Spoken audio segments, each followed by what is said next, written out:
le groupe scolaire Seydou Tall de Pikine, dans le cadre de ses activités d'enseignement à distance, revient vous proposer la deuxième séance sur la leçon numéro 4 en SVT de la classe de 4e, présentée par le professeur Cheikh Omar Diène. Alors, lors de la première séance, les points 1 et 2 ont été déjà évoqués. Là, maintenant, il s'agit d'aborder le point 3 qui porte sur les trajets suivis par le sang. Pour cela, il y a d'abord lieu de rappeler les phases de fonctionnement du cœur afin de comprendre ou d'identifier les vaisseaux qui permettent au sang de sortir du cœur. Alors, voilà ces phases de fonctionnement ici illustrées par d'abord la diastole, suivie de la systole auriculaire et enfin la systole ventriculaire. Donc, les trois phases du cycle cardiaque. Alors, la question maintenant qu'on se pose pour rappel, c'est parmi ces phases, quelle est celle au cours de laquelle le sang sort du cœur? Alors, ça ne peut être la diastole parce que la diastole est au contraire une phase de remplissage. Et pour la systole aussi, nous avons une phase où le sang passe dans les ventricules. Donc, du coup, la seule phase au cours de laquelle le sang sort du cœur correspond à la systole ventriculaire. Et au cours de cette phase, nous constatons que le sang va sortir par deux vaisseaux. À droite, par l'artère pulmonaire et à gauche, par l'artère aorte. Donc, le sang sort du cœur par l'artère aorte et l'artère pulmonaire. Donc, nous pouvons retenir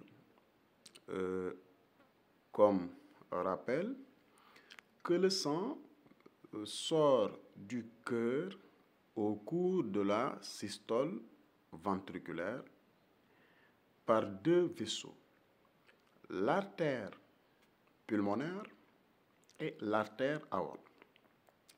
Donc, le sang a deux portes de sortie au niveau du cœur. Puisqu'il a deux portes de sortie, le raisonnement logique est de dire que donc il va emprunter deux circuits, deux trajets différents qui, selon leur longueur, seront appelés petite circulation et grande circulation. Par ailleurs, notons que ces deux sangs qui sortent du cœur ne sont pas les mêmes. Au niveau de l'artère pulmonaire, le sang qui y sort est riche en CO2, représenté par la couleur bleue, et au niveau de l'artère aorte, le sang qui y sort est riche en O2, représenté par la couleur rouge. Ainsi, nous allons, à travers donc des schémas illustrant ces deux trajets, décrire la petite circulation et la grande circulation. Voilà les trajets suivis par le sang, la petite circulation et la grande circulation. La diapositive 6 qui est en train de se dérouler montre un certain nombre d'organes reliés entre eux par des vaisseaux sanguins. Et nous allons décrire d'abord le premier circuit, le trajet du sang dans le cadre de la petite circulation. Alors, ici illustré par du sang qui sort de couleur bleue, mais signifiant riche en CO2. À partir du ventricule droit, nous avons du sang qui sort pour aller vers les poumons. Et le vaisseau qui l'amène au poumon est l'artère pulmonaire. Alors, lorsque ce sang arrive au niveau du poumon, par l'artère pulmonaire, cette artère se subdivise en de petites et minuscules branches pour donner des capillaires. Dans quel but? Dans le but de servir ce sang à toutes les parties des deux poumons, autrement dit à toutes les cellules des poumons. Un événement remarquable va se passer au niveau des poumons. On constate que quelque temps après, ce sang va changer de couleur, devenant ici rouge. Donc on passe du bleu au rouge. Ces couleurs sont des exemples pour signifier la richesse en CO2 ou O2. Donc le sang qui était riche en CO2, quelque temps après dans les poumons, devient riche en O2. Et il faut maintenant qu'il quitte les poumons pour revenir au cœur. Et les veines pulmonaires se chargent de ramener ce sang maintenant riche en O2 au cœur, dans l'oreillette gauche. Et ce premier circuit-là représente la petite circulation. Le deuxième circuit démarre par la sortie du sang qui était dans le ventricule gauche par l'artère aorte. Voyons l'artère aorte qui fait cette bifurcation pour descendre et amener ce sang riche en O2 à tous les organes. Comment un seul vaisseau peut servir des dizaines, des centaines d'organes grâce à un système de ramification? Nous voyons ici l'artère aorte qui se subdivise en deux branches, l'une qui part servir un organe, l'intestin, l'autre qui continue son chemin en bas pour aller servir d'autres organes. Voilà, nous le voyons en haut, l'intestin qui est servi par cette petite ramification de l'artère aorte. Et en bas maintenant, l'illustration représente tous les autres organes. C'est du point de vue schématique, on a voulu simplifier. Hein. Exemple d'organes, les pieds, les jambes, le tronc, les muscles. Hein.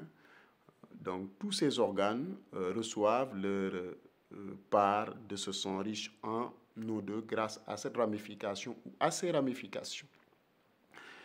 Alors, au niveau maintenant de chaque organe, les artères vont encore se subdiviser en petites branches, en petits vaisseaux minuscules pour donner des capillaires.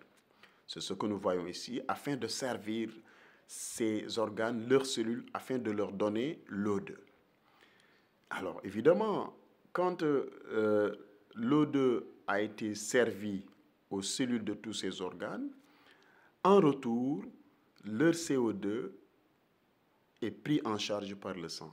Donc, d'où le changement de couleur. Donc, le sang a apporté l'O2 aux cellules, il a pris leur CO2, il faut maintenant qu'il quitte. Il a fini sa mission. Alors, pour quitter, un système aussi de récupération rassemble tous les vaisseaux. On voit à gauche ici ce système de rassemblement ou de récupération. Donc, rassemble tout ce sang qui est devenu riche en CO2 pour le retourner au cœur par les veines caves. Ainsi, les veines caves ramènent tout le sang qui est devenu riche en CO2 au niveau du cœur dans l'oreillette droite. Et ce deuxième circuit, évidemment, est plus long. Voilà pourquoi on le qualifie de grande circulation. La diapositive 7 va revenir pour résumer un peu ces deux trajets. Alors, pour la petite circulation, le sang rouge sombre riche en CO2 du ventricule droit sort du cœur par l'artère pulmonaire qui l'amène au poumon. Il quitte ensuite les poumons, mais en changeant de couleur, en devenant riche en O2, revient au cœur par les veines pulmonaires qui remplissent l'oreille gauche. Pour la grande circulation, ça démarre par la sortie du sang riche en O2 à partir du ventricule gauche, qui fait sortir ce sang, l'artère aorte. Elle l'amène à tous les organes. Quelque temps passé dans les organes, ce sang change de couleur et devient riche en CO2, revient au cœur par les veines caves qui remplissent l'oreillette droite. Donc le premier paragraphe qui est en haut résume le trajet de la petite circulation. Le deuxième paragraphe résume le trajet de la grande circulation. Et cette dernière diapositive maintenant revient de manière encore simplifiée sous un autre format. C'est un autre modèle de représentation de ces deux trajets, plus synthétique, plus simplifié. Nous partons ici de cette représentation du cœur avec les fameuses cavités, OD pour oreillette droite, VD pour ventricule droit, OG pour oreillette gauche et VG pour ventricule gauche. Alors, du ventricule droit part le sang riche en CO2, représenté par la couleur bleue, amené par l'artère pulmonaire ou au niveau des poumons. Quelque temps passé dans les poumons, ce sang change et devient riche en O2, représenté par la couleur rouge. Il doit donc quitter les poumons pour revenir au cœur et cela est assuré par les veines pulmonaires qui le ramènent au cœur précisément dans l'oreillette gauche. Ce premier circuit-là entre le cœur et les poumons représente la petite circulation ou circulation pulmonaire.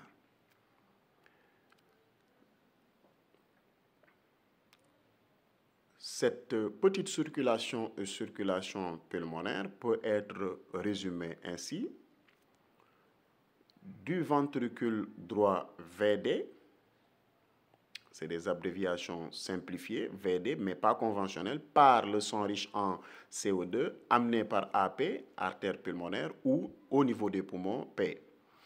Du poumon des poumons, par le sang riche en O2, amené par VP, les veines pulmonaires, ou à l'oreillette gauche.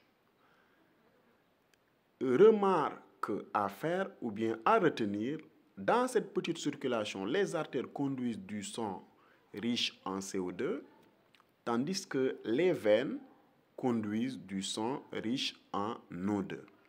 À retenir.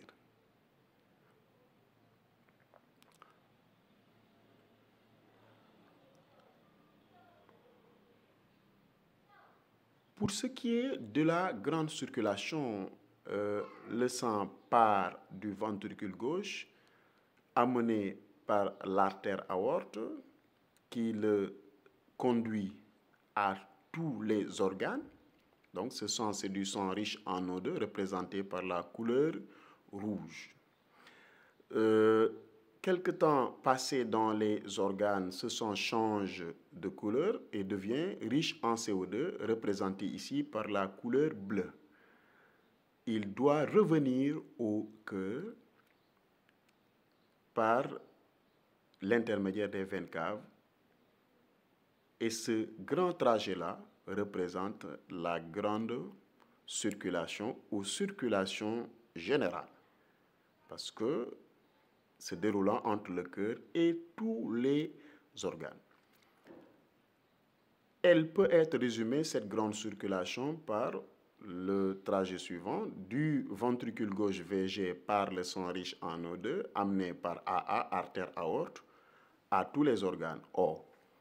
Et des organes par le sang riche en CO2, amené par VC, veine cave, ou à l'oreillette droite. À retenir, dans la grande circulation, les artères conduisent du sang riche en O2,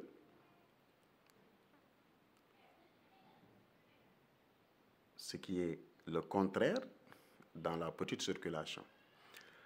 Tandis que les veines conduisent du sang riche en CO2.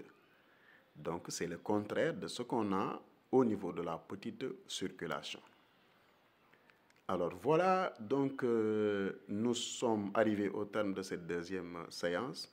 Nous vous donnons rendez-vous prochainement pour la troisième séance. Merci.